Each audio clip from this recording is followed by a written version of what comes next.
Praise the Lord. Greetings to you all in the name of our Lord and Savior Jesus Christ. Today's Bible verse, the book of Hosea chapter 1 verse 7. I, the Lord their God, will save them. ಹೋಶೇಯನ ಪ್ರವಾದನೆಯ ಗ್ರಂಥ 1ನೇ ಅಧ್ಯಾಯ 7ನೇ ವಚನ. ಅವರ ದೇವರಾದ ಯೆಹೋವನ ಬಲದಿಂದಲೇ ಅವರನ್ನು ರಕ್ಷಿಸುವೆನು.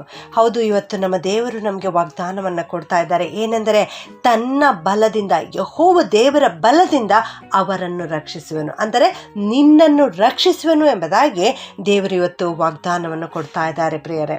ಜಕರ್ಯ 4:6ನೇ ಅಧ್ಯಾಯದಲ್ಲಿ ದೇವರ ವಾಕ್ಯ ಈ ರೀತಿ ಹೇಳ್ತದೆ, ಪರಾಕ್ರಮದಿಂದಲ್ಲ, ಬಲದಿಂದಲ್ಲ, ನನ್ನ ಆತ್ಮದಿಂದಲೇ ಎಂಬುದು. ಹೌದು, ನಮ್ಮ ದೇವರಾದ ಯೆಹೋವನು ತನ್ನ ಬಲದಿಂದ ನಮ್ಮನ್ನು ರಕ್ಷಿಸುತ್ತಾರೆ. ವಿಮೋಚನ ಕಾಂಡ 17ನೇ ಅಧ್ಯಾಯದಲ್ಲಿ ನಾವು ನೋಡ್ತೇವೆ, ಇಸ್ರಾಯೇಲರ ವಿರೋಧವಾಗಿ ಅಮಾಲೇಕ್ಯರು ಯುದ್ಧಕ್ಕೆ ಬಂದಿದ್ದರು. ಆ ಒಂದು ಸಂದರ್ಭದಲ್ಲಿ ಮೋಶೆ ತನ್ನ ಕೈಗಳನ್ನು ಮೇಲಕ್ಕೆ ಎತ್ತಿ ದೇವರಿಗೆ ಪ್ರಾರ್ಥನೆ ಮಾಡುವಾಗ ಇಸ್ರಾಯೇಲರು ಬಲಗೊಳ್ಳುತ್ತಾ ಇದ್ದರು.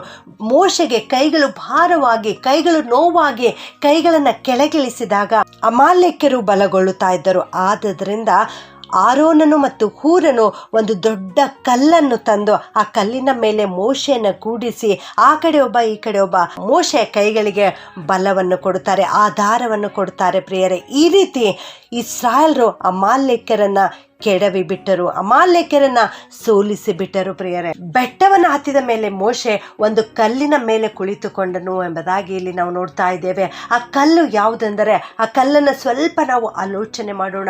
ಆ ಕಲ್ಲು ಬೇರೆ ಯಾರೂ ಅಲ್ಲ, ಆ ಕಲ್ಲು ಯೇಸು ಕ್ರಿಸ್ತನೇ. ಬೇಡವೆಂದು ಬಿಟ್ಟ ಕಲ್ಲೇ ಮುಖ್ಯವಾದ ಮೂಲೆಗಲ್ಲು. ಹೌದು, ನಮ್ಮ ಯೇಸು ಸ್ವಾಮಿಯೇ ಆ ಕಲ್ಲಾಗಿದ್ದಾರೆ. ಮೋಶೆ ಇಲ್ಲಿ ಆ ಕಲ್ಲನ್ನು ಆಶ್ರಯಿಸಿಕೊಂಡಿದ್ದಾನೆ. ಆ ಕಲ್ಲು ಮೋಶೆಯನ್ನ ಇಲ್ಲಿ ಎತ್ತಿಕೊಂಡಿದೆ ಪ್ರಿಯರೇ. ಹೌದು, ಆ ಕಲ್ಲು ಅಂದರೆ ಯೇಸು ಕ್ರಿಸ್ತನು. ಆ ಕಲ್ಲು ಅಂದರೆ ಯೇಸು ಕ್ರಿಸ್ತನು ಹೇಳುವಂಥ ವಾಕ್ಯಗಳು. ಆ ಕಲ್ಲು ಅಂದರೆ ಯೇಸು ಕ್ರಿಸ್ತನ ಬಾಯಿಂದ ಹೊರಡ್ತಕ್ಕಂಥ ಮಾತುಗಳು. ಆ ಕಲ್ಲು ಎಂದರೆ ಯೇಸು ಸ್ವಾಮಿ ಮಾಡಿರ್ತಕ್ಕಂಥ ವಾಗ್ದಾನಗಳು ಪ್ರಿಯರೇ. ನಾವು ಈ ಲೋಕದಲ್ಲಿ ಆಶ್ರಯಿಸಿಕೊಳ್ಳತಕ್ಕಂಥ ಆ ಕ್ರಿಸ್ತನ ಮಾತುಗಳೇ ಆ ಕಲ್ಲಾಗಿದೆ ಪ್ರಿಯರೇ. ಭೂಮಿ ಆಕಾಶಗಳು ಅಳಿದು ಹೋಗಬಹುದು, ಆದರೆ ಆತನ ಮಾತುಗಳು ಅಳಿದು ಹೋಗುವುದೇ ಇಲ್ಲ ಎಂಬುದಾಗಿ ದೇವರ ವಾಕ್ಯ ನಮಗೆ ತಿಳಿಸ್ತದೆ. ಆದುದರಿಂದ ನನ್ನ ಪ್ರಿಯ ದೇವಚಂದ್ರೆ, ನೀವು ಪ್ರಾರ್ಥನೆ ಮಾಡುವಾಗ ಯೇಸು ಕ್ರಿಸ್ತನು ಹೇಳಿರ್ತಕ್ಕಂಥ ವಾಕ್ಯಗಳನ್ನು, ಯೇಸು ಕ್ರಿಸ್ತನು ಹೇಳಿರ್ತಕ್ಕಂಥ ವಾಗ್ದಾನಗಳನ್ನು ಎತ್ತಿ ಹಿಡಿದು ನೀವು ಪ್ರಾರ್ಥನೆ ಮಾಡಿರಿ. ಖಂಡಿತವಾಗಿಯೂ ನೀನು ಕೇಳುವಂಥದ್ದನ್ನು ದೇವರು ಅನುಗ್ರಹಿಸುತ್ತಾರೆ. ದೇವರೇ, ನಿನ್ನ ವಾಕ್ಯದಲ್ಲಿ ಈ ರೀತಿ ಹೇಳಿದೆಯಲ್ಲ, ದೇವರೇ ನೀನು ಈ ರೀತಿ ವಾಗ್ದಾನ ಮಾಡಿದೆಯಲ್ಲ, ದೇವರೇ ನಾನು ಈ ವಾಗ್ದಾನವನ್ನು ಗಟ್ಟಿಯಾಗಿ ಹಿಡಿದುಕೊಂಡಿದ್ದೇನೆ ಎಂಬುದಾಗಿ ನೀವು ಪ್ರಾರ್ಥನೆ ಮಾಡಿರಿ. ದೇವರು ಖಂಡಿತವಾಗಿಯೂ ನಿಮ್ಮ ಪ್ರಾರ್ಥನೆ ಕೇಳುತ್ತಾರೆ. ಉದಾಹರಣೆಗಾಗಿ ಒಂದು ವಾಕ್ಯವನ್ನು ನಿಮ್ಮ ಮುಂದೆ ಜ್ಞಾಪಕಕ್ಕೆ ತರ್ತೇನೆ. ಮತ್ತಾಯಿ 7:7 ದೇವರ ವಾಕ್ಯ ಈ ರೀತಿ ಹೇಳ್ತದೆ, ಬೇಡಿಕೊಳ್ಳಿರಿ ನಿಮಗೆ ದೊರೆಯುವುದು ಎಂಬುದಾಗಿ. ಹೌದು, ನೀವು ಪ್ರಾರ್ಥನೆ ಮಾಡಿರಿ. ದೇವರೇ ನೀನು ಬೇಡಿಕೊಳ್ಳು ಎಂಬುದಾಗಿ ಹೇಳಿದೆಯಲ್ಲ, ನಾನು ಬೇಡ್ತಾ ಇದ್ದೇನೆ ದೇವ, ಕೊಡು ಎಂಬುದಾಗಿ ನೀವು ದೇವರಲ್ಲಿ ಹಠ ಮಾಡಿ ಪ್ರಾರ್ಥನೆ ಮಾಡಿರಿ. ಮತ್ತಾಯಿ 7:8 ದೇವರ ವಾಕ್ಯ ಈ ರೀತಿ ಹೇಳ್ತದೆ, ಕೇಳುವ ಪ್ರತಿಯೊಬ್ಬನು ಹೊಂದಿಕೊಳ್ಳುವನು ಎಂಬುದಾಗಿ. ಮತ್ತು ಮತ್ತಾಯಿ 21:22 ನಾವು ನೋಡ್ತೇವೆ, ನೀವು ನಂಬಿಕೆಯಿಂದ ಏನೇನು ಬೇಡಿಕೊಳ್ಳುತ್ತೀರೋ ಅದನ್ನೆಲ್ಲ ಹೊಂದುವಿರಿ ಎಂಬುದಾಗಿ. ನೀವು ಪ್ರಾರ್ಥನೆ ಮಾಡುವಾಗ, ವಾಗ್ದಾನಗಳನ್ನು ಎತ್ತಿ ಹಿಡಿದು ಪ್ರಾರ್ಥನೆ ಮಾಡುವಾಗ ನೀವು ನಂಬಿಕೆ ಇಡಬೇಕಾಗಿದೆ ಪ್ರಿಯರೇ. ದೇವರಲ್ಲಿ, ಯೇಸು ಕ್ರಿಸ್ತನಲ್ಲಿ ನೀವು ನಂಬಿಕೆ ಇಟ್ಟು ಪ್ರಾರ್ಥನೆ ಮಾಡಿರಿ.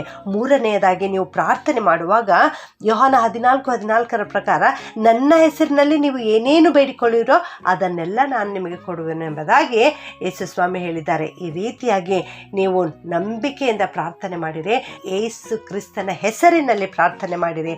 ಆಗ ಖಂಡಿತವಾಗಿಯೂ ನೀನು ಮಾಡುವ ಪ್ರಾರ್ಥನೆಗೆ ಸದುತ್ತರ ಬರುತ್ತದೆ. ನಾವು ಆತುಕೊಳ್ಳಬೇಕಾಗಿರುವ ಕಲ್ಲು ಯೇಸು ಕ್ರಿಸ್ತನಾಗಿದ್ದಾನೆ ಪ್ರಿಯರೇ. ಆತನ ವಾಗ್ದಾನಗಳಲ್ಲಿ ಒಂದೂ ಕೂಡ ತಪ್ಪು ಹೋಗುವುದಿಲ್ಲ.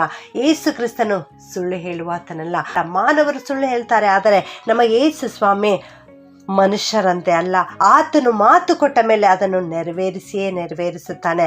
ಆದುದರಿಂದ ನನ್ನ ಪ್ರಿಯ ದೇವಚನರೇ, ಯೇಸು ಕ್ರಿಸ್ತನು ನಿನ್ನ ಹಾಗೆ ಈ ಲೋಕದಲ್ಲಿ ಮಾನವ ಅವತಾರವನ್ನು ಎತ್ತಿ ಜೀವಿಸುತ್ತಿರುವಾಗ ಶೋಧನೆಗೆ ಒಳಗಾದರೂ ಆತನು ಪ್ರಾರ್ಥನೆ ಮಾಡುವುದನ್ನು ನಿಲ್ಲಿಸಲಿಲ್ಲ. ಅದೇ ರೀತಿಯಾಗಿ ನೀವು ಕೂಡ ಶೋಧನೆಗೆ ಒಳಗಾಗದಂತೆ ಯೇಸು ಕ್ರಿಸ್ತನು ಕೊಟ್ಟಿರೋ ವಾಗ್ದಾನಗಳನ್ನು ಎತ್ತಿ ಹಿಡಿದು ನೀವು ಪ್ರಾರ್ಥನೆ ಮಾಡಿರಿ.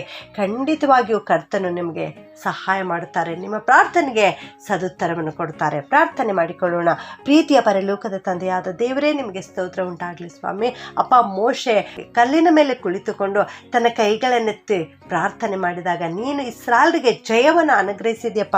ಅದಕ್ಕಾಗಿ ಅದಕ್ಕಾಗಿ ನಿನಗೆ ಸ್ತೋತ್ರ ಉಂಟಾಗಲಿ ಸ್ವಾಮಿ. ಅದೇ ರೀತಿಯಲ್ಲಿ ಸ್ವಾಮಿ ಅಪ್ಪ, ನಿನ್ನನ್ನೇ ನಾವು ಆತುಕೊಳ್ಳುತ್ತೇವೆ, ನಿಮ್ಮ ವಾಕ್ಯವನ್ನೇ ನಾವು ಆತುಕೊಳ್ಳುತ್ತೇವೆ ದೇವ.